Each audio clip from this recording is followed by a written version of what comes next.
Assalamualaikum warahmatullahi wabarakatuh. Sampurasun tepangkeun simkuring Ela Nabila di kelas 8 bade ngadugikeun unsur instrikna novel. Naon sih novel teh? Novel teh carita rekaan atawa fiksi anu mere kesan lirnya kajadian sarta ukurana panjang.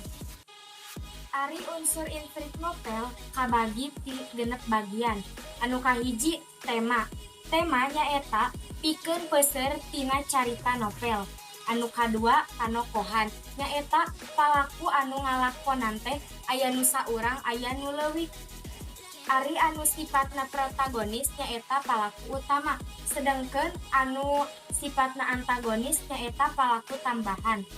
Nu katilu nyaeta galur. Galur mangrupakeun leunjeurna carita atawa lumangsungna carita.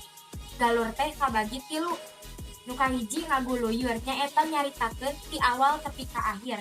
Anu kadua bobok tengah nyaeta nyaritakeunna langsung kana masalah atawa ti tetengah. Nu katilu tutukang nyaeta nyaritakeun ti tukang carita. Anu kaopat nyaeta latar. Latar nyaeta tempat kajadian anu aya dina alur carita dina karya sastra novel. Nu kalimana amanat nyaeta naon wae anu dititipkeun ku pangarang nu mangrupakeun hal atawa maksud ditepikeun ku pangarang tina eusi carita novel.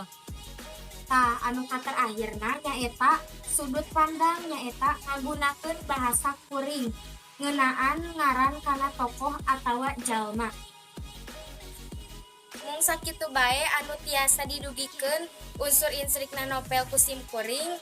Hapunten nu kasuhun wabillahi taufiq wal hidayah. Wassalamualaikum warahmatullahi wabarakatuh.